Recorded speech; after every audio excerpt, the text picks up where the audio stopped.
By their physical attributes and their emotions, personality, etc. A boy and a girl.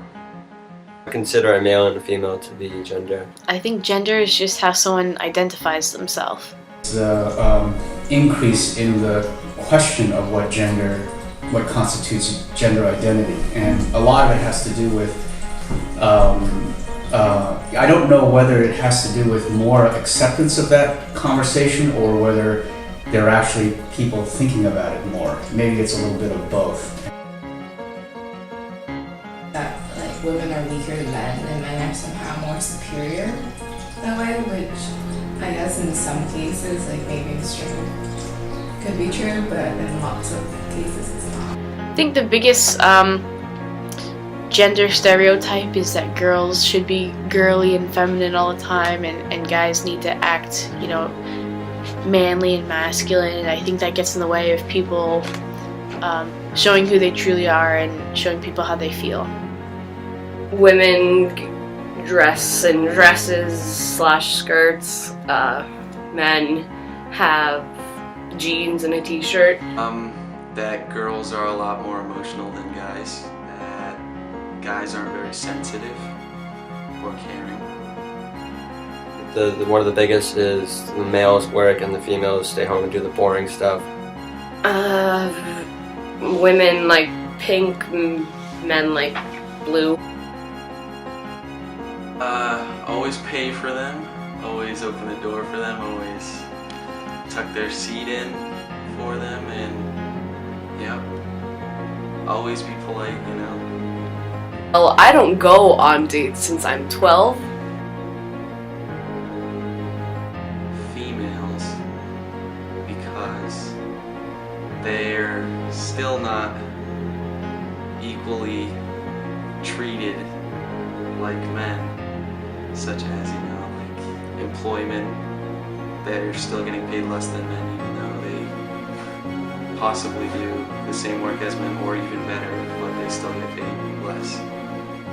I think everybody gets the short end of the stick because we are supposed to fit into the society where men and women are supposed to be two separate things.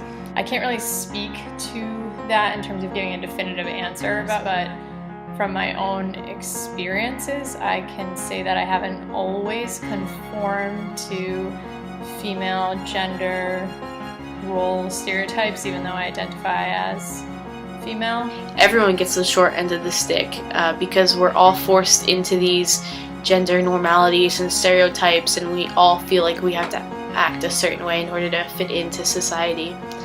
Probably women do the fact that like throughout history men have always been that superior person, and I guess it's like hard to see anything different. I think that's a very hard question to try to answer who has it worse.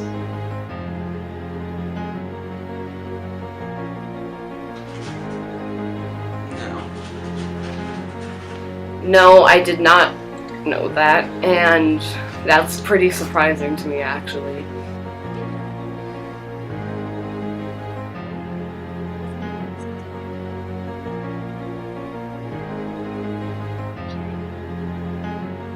No, I didn't know that, and I think it's pretty messed up considering we're in 2015 and there's equality for everybody.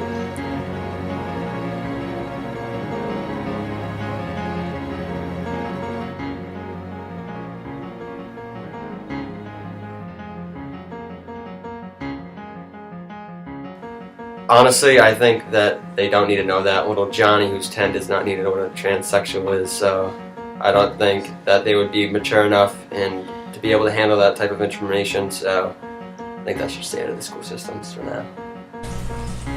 This is hard for me to imagine because it seems like the progress we've made so far in the last 50 years has been very slow, even though there has been progress. So it's hard for me to imagine where we'll be. I think, if they're at the right age, like 7th, 8th grade, sure, because we do learn about safe sex and, yeah. And I think it wouldn't matter because gender is just a name that we put to something. I would feel kind of lost, personally, because you don't have any guidance or anything to help you get into the right path.